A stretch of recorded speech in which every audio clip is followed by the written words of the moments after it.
Hello, everyone. I want to go over the rapid game between GM Levon Aronian with the white pieces and Hikaru Nakamura with the black pieces. As usual, I'm not using any engine, and I'm not going to go into any detailed um, analysis as far as the opening theory is concerned, because it is the majority is computer preparation anyway. But we're just going to discuss the general principles and concepts that will further enhance your understanding of this game, more so than any long-winded engine evaluation. So, Aronian opened the game with e4. Nakamura played the dynamic Sicilian, knight of 3, d6, and knight c3. Slightly unusual, of course, normal, and played, uh, mostly is just simply d4. And of course, there's many different lines to go into from here. But being a rapid game, Ronian played knight c3, and often uh, this will transpose into main lines anyway. But often when there's a switch of move orders, there's usually um, some type of skullduggery going on, and you're just trying to get more information out of your opponent. So instead of committing the d4 right away, perhaps Aronian might want to see what else Nakamura is, planning to do. For instance, maybe he'll play a move like g6 and commit early to that setup. So here Nakamura plays this kind of con variation of the Sicilian, and with a6, he simply um, letting it be known of his intention to play the move b5, expanding on the queen side, followed by b4, attacking this knight, which indirectly attacks this pawn. Often with such setups, this bishop can be placed on b7, again attacking the e4 pawn. So finally d4, c takes, knight takes d4, and now you have a knight off. Bishop e3, knight g4, and of course a draw can occur after just a simple repetition here. But f3 is played, and e5. This variation became popular again probably in the late 90s into the 2000s. And as computers engines became more and more powerful, uh, chess players began to explore some of the positions that were deemed to be unacceptable at one point. So these positions with backward pawns structures are accepted, and for example, this big hole on d5 that you saw um, back in the pre-computer days would have been frowned upon, especially when you have players like Anatoly Karpov as a world champion. Just to accept weaknesses like this in your position as black back then in the 70s and 80s against really strong positional players was paramount to committing suicide. But with the increase in the strength of chess engines, a lot of these positions were re-evaluated, and they're tough to play, of course, if you're human. But with the proper preparation, it was shown that these positions could be played uh, successfully. So e5, just striking immediately at this knight here, gaining time, but at the same time leaving this hole for white, and having a backward pawn on d5. Now, excuse me, on d6. So you would say, well, why would black do something like that? Well, the battle is going to be over this d5 square, and often black will put his bishop there, and he will create a build-up on the d file and push this pawn. If he can push this pawn, he will free up his own position and destroy white center at the same time. So a tense positional battle ensues over the square d5. Bishop e6, bishop e3, and now h5. Again, this is one of those modern moves here, and often you will see black lingering around in the middle with this king, not really committing the king. As you can see, it's quite safe here for the time being. It would take a while for white to prepare successfully to move f4 and start opening up the f file, for example, and getting at this king. Also, with this move a6, it's very difficult for any kind of attacks on these light squares here, because a6 is there preventing occupation of b5, and then the move b5 is always at black's disposal if he needs it. This move h5 also prevents the immediate expansion by white on the king side with the move g4.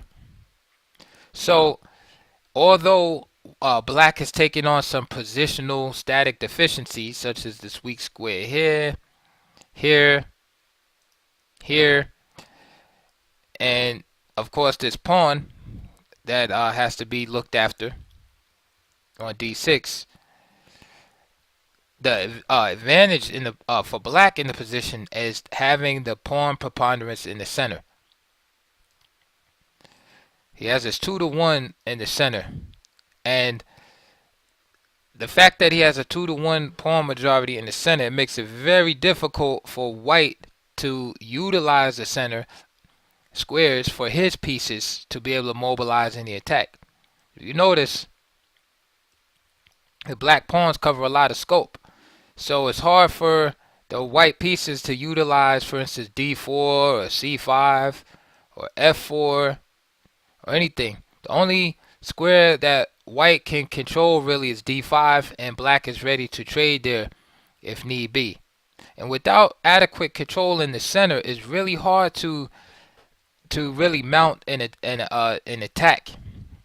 And so black is able to kind of basically get away with some things that normally, without control of the center, he wouldn't be able to get away with. And this is why he's able to play on the flank like this and not really have to pay for it, because the position is closed for the most part, right? This is known as a semi-open game or semi-closed game, and black has good control in the center. Queen d2, preparing queen side, castling, knight bd7, castle. Now, of course, white's position looks good statically.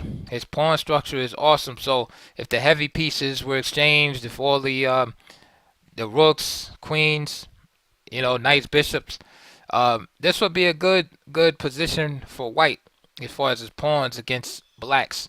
As you can see, black has more of a problem with pawn weakness in the position. However, before the end game comes the middle game, and in this position, you can see that with all of the preparations that black has made, that black is a little bit quicker to the attack than white is. For instance, with the open c file, and this pawn already advanced on a6, black is pretty much ready to go with an attack on the queen side. Right, the knight is ready to hop in if need be. At some point, the queen will be able to come over, and the rook is ready to go to c8.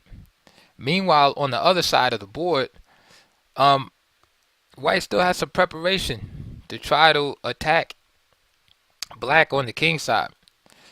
Another question is, with the king in the center, will an attack on the king side even be that effective?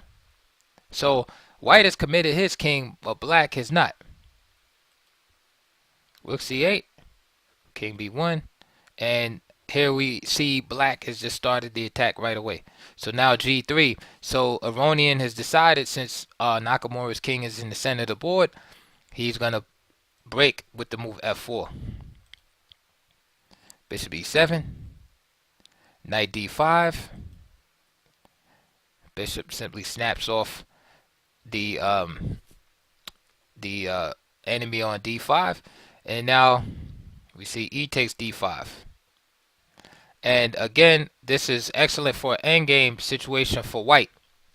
This is the downside of all black's pawn maneuvers, because if it gets down to an ending, this pawn structure favors white immensely, because he has a space on D5, and also he has this 4-3 majority over here on the queen side, and black's pawns are easier to attack. So black is looking for a dynamic play and possibilities more so than an endgame at this point.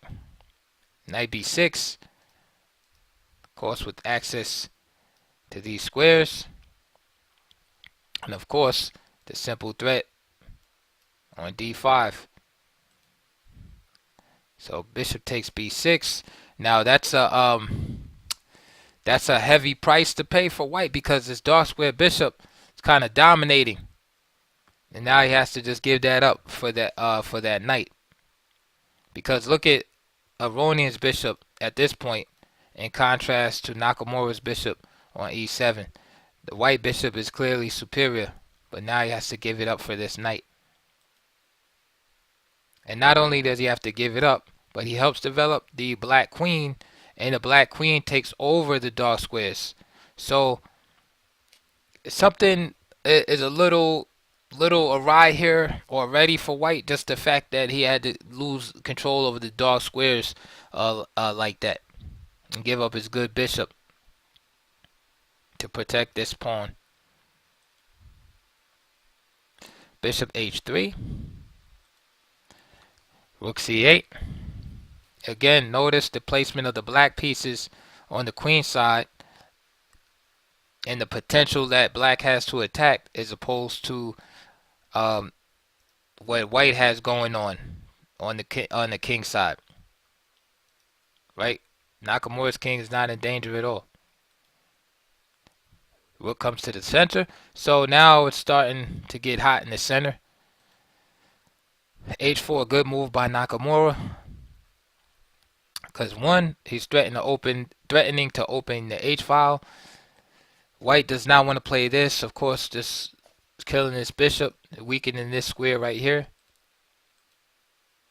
So instead, he decides to play this move right here. Queen G2.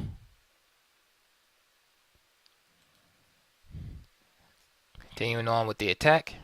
F4. Attack. And now Nakamura castles at the last possible minute and is willing to sacrifice the pawn. F takes E5. D takes E5. G takes H4. Good move by Aronian, of course, opening the H file. And when you have castling on opposite wings, the attack is the most important. Whoever has the initiative in the attack is most important. The pawns really don't count as much in these dynamic positions. This is a Steinitz principle, right? Some players will play G6 right here, but a Steinitz principle is to defend without creating weakness. And so it's a good lesson here. If you can defend the spot like he did without creating the weakness, you do that. So here the pawn stays on G7, and you don't have to worry about this push later from H4 happening. And the only downside, of course, is the mobility of the rook is hindered, and of course the knight being on defensive duty, is somewhat handicapped here. Knight D3. Bishop F6. This defends the pawn, but also the idea is to eventually push that pawn to reveal the power of the bishop. Nakamura being a dynamic player, again, he just jettisons the pawn so he can open up the queen side. Bishop takes b2, d6 by Aronian. Rook to c4. Idea here, of course, threaten the king. And the other idea is to play rook takes e4 because the queen is overworked, protecting two pieces, right? But right now, this rook is here protecting this other rook. So right now, the immediate idea is rook here, but then there's a potential idea of rook takes knight at some point. So keep an eye on that because the queen is eyeing the rook on g1. d7. And of course, the idea is take away the protector of g7, or one of the protectors of g7, because remember you have the bishop here protecting g7 also. So after d7, rook b4, and of course this knight cannot be captured because of the discovery attacks. The discovery attack on the queen. on the king. So rook d3, basically providing the king a place to run when the discovery happens. Which happens, bishop f6, king c1, and now having this extra square will save white from getting checkmated, because when the rook was down here, there was no protection of this square, and the queen could just, be able to come there with this rook being here. So rook d3 protects this square and provides an extra space for the king. But however, as we said before, with this rook coming up, now the queen is overworked protecting two pieces, and now the tactic works. And that was the other idea inherent in the position that I was breaking down for you a few minutes ago. So now rook takes e4. Of course, queen takes e4 is not possible. And of course, Aronian saw this, and he had the pawn on d7, so he just plays rook gd1. And now simply rook takes h4 by Nakamura. Bishop g4. And now piece is returned. Now this square that we just spoke about, remember when the rook was here and had that square covered? Well, it's not covered anymore. The difference is that this bishop here on g4 has this rook blocked in, so this rook can't just swing over. King b1, and now a real primitive threat, mate. Rook takes f8 check, and now there's really no way to stop the mate except to go berserk, sacrifice everything, and go for a last-ditch perpetual, which is what Aronian does here.